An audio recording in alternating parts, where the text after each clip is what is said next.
Top officials from China and the US are talking trade in Beijing, having exchanged threatening rhetorics. Can the two sides meet each other halfway?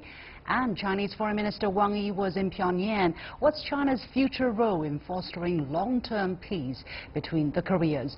Welcome to The Point, live from Beijing. I'm Li Xin.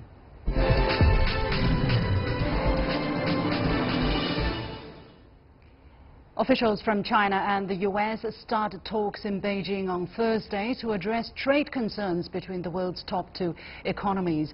The discussions are being led by US Treasury Secretary Steven Mnuchin and Chinese Vice Premier Liu He, Chinese President Xi Jinping's top economic advisor. They're expected to last 2 days and cover a spectrum of issues, including the trade deficit, IP protection, tariffs, and market access, among other things. So how far can the two sides get in addressing their core concerns? Can any compromises be reached, and what underlying factors and fears could stall the negotiations? Joining me for the discussion tonight in Beijing is Professor Liu Baocheng, Director of the Center for International Business Ethics at the University of International Business and Economics, and from Yale University in New Haven, we have Stephen Roach, a former chairman of Morgan Stanley Asia and the author of Unbalanced, the Codependency of America and China. Gentlemen, welcome to the show.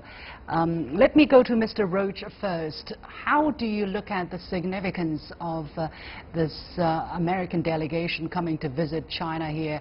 We're talking about some very hawkish figures in the Trump administration's economic team who have been very negative about China's trade practices. Mr. Roach. Well, thank you for the question. It's not clear really what the strategic agenda from the U.S. side is, other than wanting to cut the bilateral deficit, which doesn't really do anything for the American worker, because bilateral deficits just get switched from one country to another. And there are some concerns about China's innovations-focused industrial policy, Made in China 2025. I don't think that those are issues that can really be resolved on a trip like this. I would personally prefer to see the two sides work aggressively to try to reach agreement on a bilateral investment treaty between the U.S. and China, which has been under negotiation now for 10 years and is stalled out, and that would be the best way to improve market access for both nations into their respective economies, and that would be a much more fruitful area of negotiation, in my opinion. Professor Liu, what is your take here? Do you think, although it probably would do much more good for bilateral economic ties of such a bilateral investment agreement, is that on the agenda at all this time? Well, I would hope so. Normally, it is really the U.S. side that brings the agenda, but I think the Chinese side has also learned more of the communication skills. It should be equal and two-way traffic. So yes, the BIT has been installed for 10 years, and there should be progress. And actually many of the topics that are laid on the table are part of the BIT negotiation. So if we can really shovel this under this basket, things will move in a positive direction. Well, you said you hope so. Probably means that the U.S. delegation probably don't have this on top of their list, at least. So what are, Professor Liu, on top of their list when they arrive in Beijing this time? Well, from their concerns, there are a number of important priorities they would attach to. Number one is the Chinese industrial policy, the address to the Made in China 2025, whether this is going to be predatory or is it something that is cooperative with the rest of the world.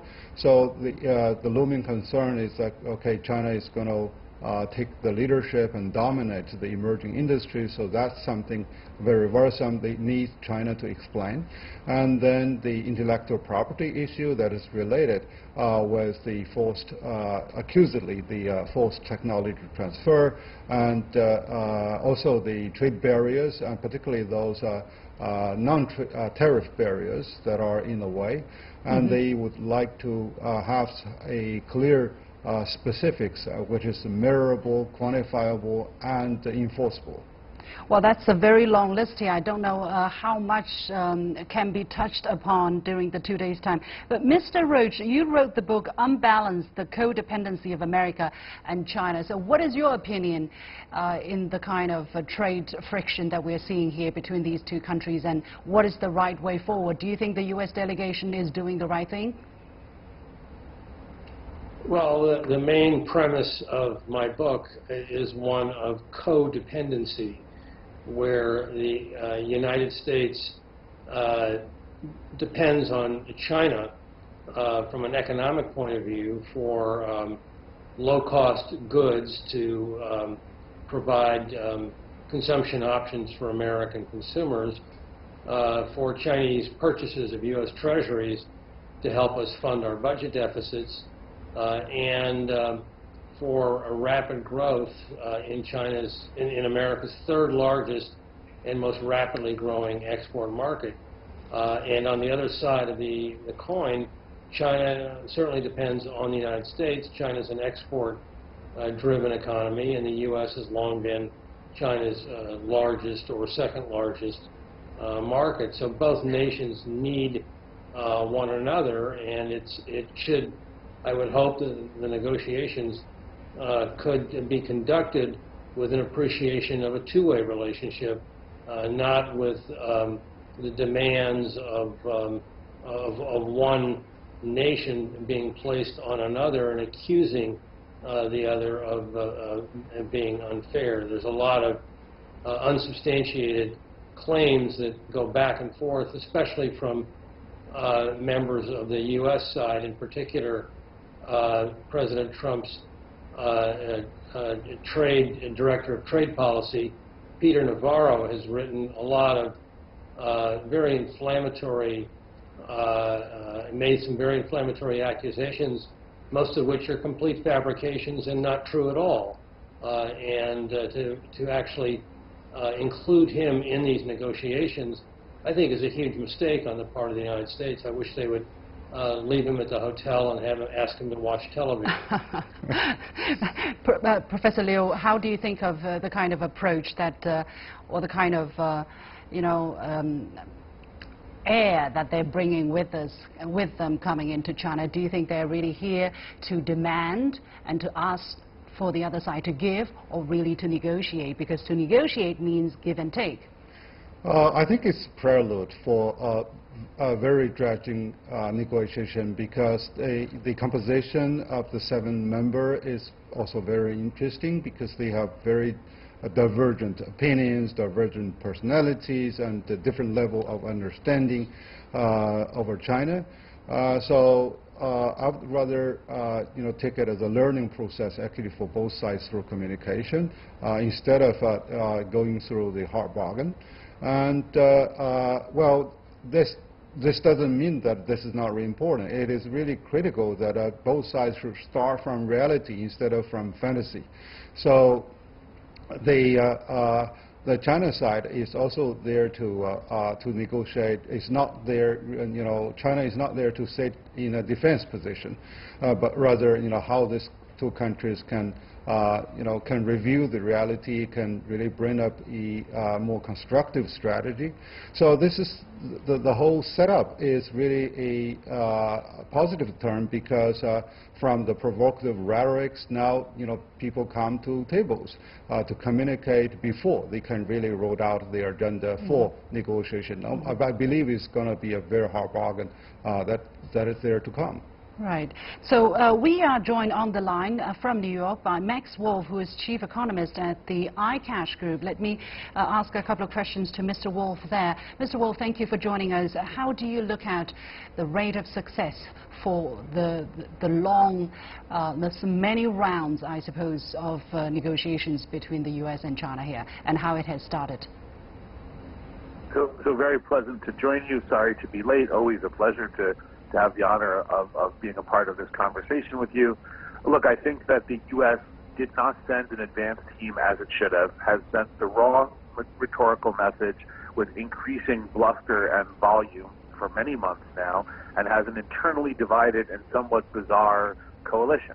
All of that said, we have to hope for success despite these unfavorable beginnings to the process, because so much of great importance to America, to the world economy, to China, and to the future economic prosperity of a significant portion of the world's GDP rests on these seemingly inappropriate shoulders on the U.S. side. I do not envy the Chinese delegation trying to be calm and long-term minded, sitting across the table from an interesting, charismatic TV host, an angry xenophobe, and a Hollywood fundraiser for movies as the leading 75% of the coalition. That's not a situation one wants to find themselves in. That being said, we still have so much more in common and so much more to lose if we don't have a good agreement here, both from the Chinese and the American perspective, that we can only hope that the two countries' economies, our business leaders, who I think have a much more reasonable take on the value of trade with China, and probably the major majority of American opinion, kind of triumph over angry voices, and we have a smart long-term process here that moves us forward together into a much more prosperous future than either country has alone. Yeah. And what do you think are some of the realistic outcomes for these 2 days? What would you already say is fairly successful coming out of at the end of these 2 days of meetings, Mr. Wolff? So I would very much hope for and look for the voices of Stephen Mnuchin and Larry Kudlow to be the louder voices here. So in other words, the more free trade, historically backed group in the U.S. coalition to sort of take the lead, and I would look for us to back away from mostly groundless, xenophobic, and in some cases sort of delusional accusations, which have sometimes laid the groundwork. And I would hope that there begins to be a congealing or a coalescence around the notion that there is so much more of shared value here than there is of dispute, that we should begin by reviewing all we get from the relationship and then hope to solve the problems, which are relatively small and compared to the value that both the U.S., the world, and the Chinese economy take from this unusual and now many-decade partnership for growth. Thank you very much, Mr. Wolff, joining us from New York. And let me go back to Mr. Coach joining us from New Haven there. So do you see any possibility that the 2 days just don't go well? What would be at stake here? I think there's no guarantee of success, but when you have two high-level delegations coming together to discuss important issues, all negotiators know that they must create the impression of some modest success in moving ahead on the agenda. So I fully expect there to be a joint announcement, communique, agreement on certain aspects of the issue, but I don't think that we can look for this meeting to create a major coming together right. and a reduction of the fundamental tensions no, that of built course, up it's too short. on the U.S. side right. over China. Right, it's too short. Mr. Professor Liu, what is the expectation from the Chinese side here, very briefly, please? Well, the expectation from China side is number one, to give up the unilateralism, but respect the multilateralism to solve trade disputes. Number two is that to build a better understanding of the China's intention. China is not there to dominate the entire emerging industry, and China's resolve to further open its economy, and also China will bring up more detailed specifics as how step by step we can reduce the trade barrier and further open for participation not only of the U.S. business community but also to the world. Thank you very much. We have to leave it there. My guests have been Professor Liu Baocheng, Director of the Center for International Business Ethics at the University of International Business and Economics, and Stephen Roach, former Chairman of Morgan Stanley Asia and the author of Unbalanced: The Codependency of America and China. A quick point from me here. I think for many of our American friends who are in Beijing, the fact that they are in China, and for some, for the very first time in their lives, is progress in itself. And it always helps, right, to bring people face to face. When they shake hands, when they see each other in the eye, the chances that they can understand each other better is much greater already. So a lot of hope, but I'm sure it's going to be a long way ahead. And you're watching The Point with me, Liu Xin. We'll take a short break. We'll be back right after this.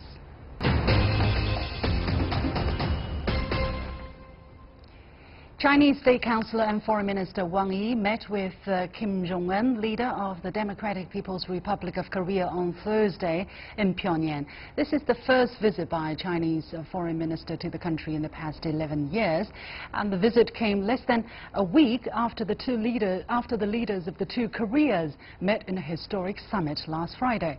Now, Wang reiterated China's willingness to strengthen communication with the DPRK and to continue to play a positive role in seeking a political solution to the Korean Peninsula nuclear issue. So what role exactly will China play in the process? Joining me today in Beijing is Dr. Zhao Tong, a fellow at the Carnegie-Tsinghua Center for Global Policy, and from London, Dr. Tat Yan Kong, Associate Professor of Comparative Politics at the School of Oriental and African Studies at the University of London. Gentlemen, welcome to the show. Mr. Zhao, coming to you first. Why is Prime Minister Wang Yi visiting the DPRK at this moment, less than a week since the summit of the two Koreas? I think China feels very pleased about the recent progress after the inter-Korean summit meeting, so China wants to be briefed from North Korean counterparts about the progress and how North Korea plans to go into the next summit meeting with the United States. Is there a worry, because I read from the Panmunjom Declaration for Peace, Prosperity and Unification of the Korean Peninsula, which is the declaration that the two leaders declared at the end of the summit. There is one paragraph which says that during this year that marks the 65th anniversary of the armistice, South and North Korea agreed to actively pursue trilateral meetings involving the two Koreas and the United States, or quadrilateral meetings involving the two Koreas, the United States and China, with a view to declaring an end to the war and establishing a permanent and solid peace regime. So, Dr. Tat Yan Kong, how do you understand this sentence? Is there a mutually exclusive options here, that either it is a trilateral meetings with the two Koreas and the United States, or a quadrilateral meeting between the two Koreas, the United States and China?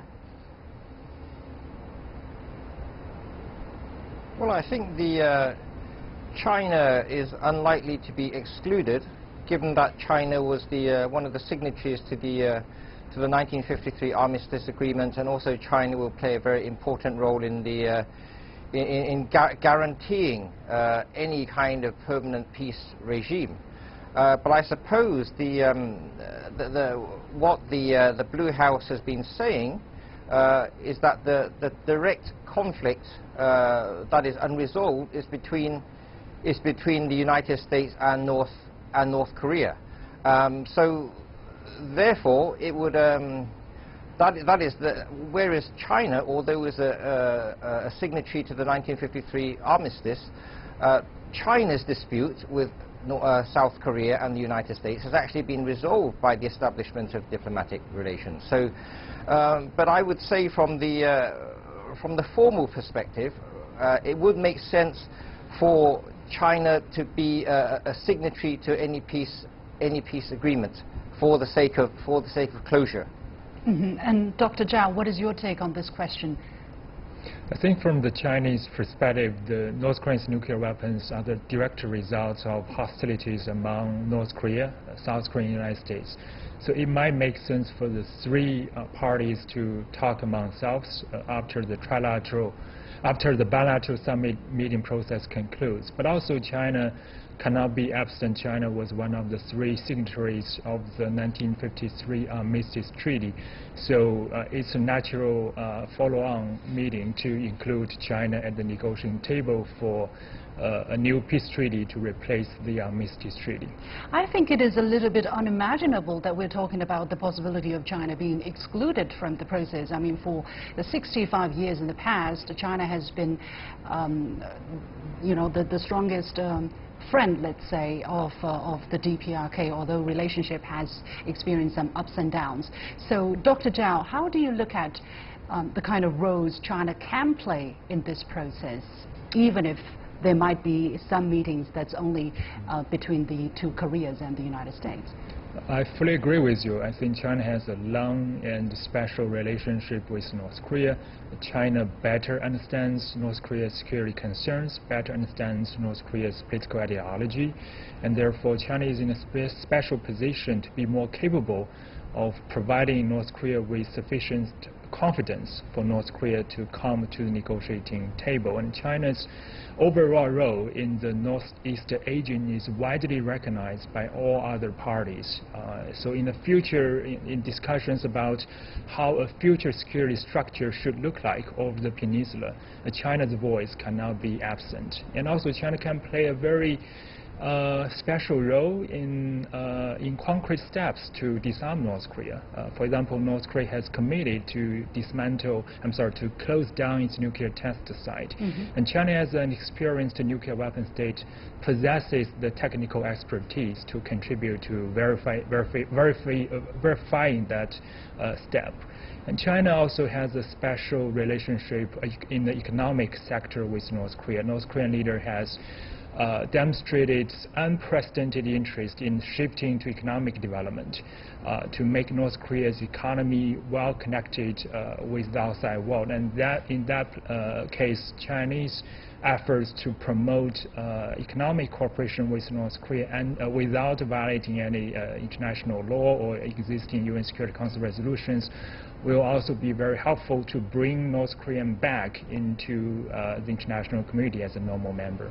Dr. Tat Yan Kong, how do you look at the needs from the DPRK and the ROK for somebody like China who is at the negotiating table or closely involved in the process? Is that important for them? Well, I don't think any permanent security arrangements can exclude China. China's role as the ally and neighbor of the DPRK.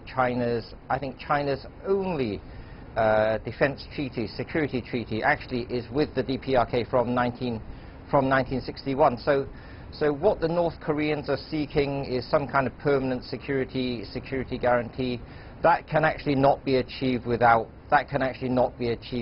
China.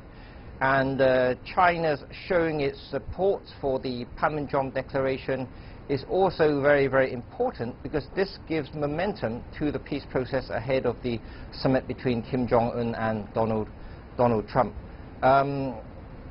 Also, in the longer term, to reconstruct the North Korean economy, China will be a major provider of aid and investment to North Korea. How do you look at the process of change that we are faced at this moment? And I want to get both of your opinions, because it feels like there is so much happening in such a short period of time. It feels like, tomorrow is a brand new day. Everything is going to be better. Is that going to happen, Dr. Zhao? Well, I think we have to be realistic about possible outcomes. North Korea clearly is willing to make some commitments to restraining its nuclear program. It has already made very explicit and high-level commitment to the eventual goal of denuclearization. and might be willing to give up some less important nuclear and missile capabilities, especially measures in the direction of freezing and capping its future nuclear force. But we have to also understand the fundamental fact, which is in order for North Korea to completely dismantle its nuclear capability, it would need a process for direct engagement through which trust can be built, so North Korea would feel safer in the future and therefore be willing to rely less on nuclear weapons for security. In this process, I think China has a role to play, and everyone has a role to play. So China, I think, is more than willing to promote an incremental process. So let's start with near-term steps that are easy for everyone to implement, and we can make sure that these steps are taken in a way that is transparent, that is verifiable and irreversible. I think China has that vision and is willing to provide any technical and political assistance. Dr. Tat Yan Kong, your take on the same question? I think much will depend on the coming summit between President Trump and Chairman Kim, whether they establish a good rapport between them. Who President Trump listens to in the White House, because some, like for example, National Security Advisor John Bolton has been very, very skeptical about the process. Who he listens to, the state of American domestic politics, and also whether America gets distracted by issues elsewhere, Middle East, for example. So I think much of it depends on the United States.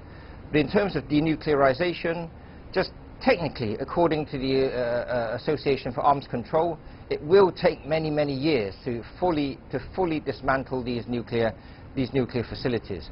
But in the short term, in response to North Korea's freezing of tests, if the United States could make some short-term gestures, like the scaling down of the military exercises with South Korea, also maybe some humanitarian gestures that can operate within the UN sanctions. We have to leave it there. Thank you very much. I'm running out of time. My two guests have been Dr. Zhao Tong, a fellow at the Carnegie-Tsinghua Center for Global Policy, and Dr. Tat Yan Kong, associate professor from the University of London. And here is my quick point, if I have time. All in all, good momentum is building up, and for the first time in decades, rays of hope are really shining for the people there and beyond. As I said, it's going to be a long way, and there will be many challenges ahead. To overcome these challenges, patience, tenacity, grit will be needed, as well as a force to keep everybody committed to the process. China has been the glue that could piece everybody together through thick or thin, as China has been the most important partner in many senses for every other player involved in the issue, and that function is unlikely to dissolve overnight.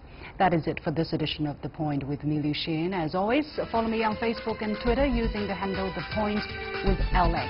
Download the application called CGTN to watch the show on your mobile devices, or go to YouTube and look for CGTN The Point. Thanks for watching.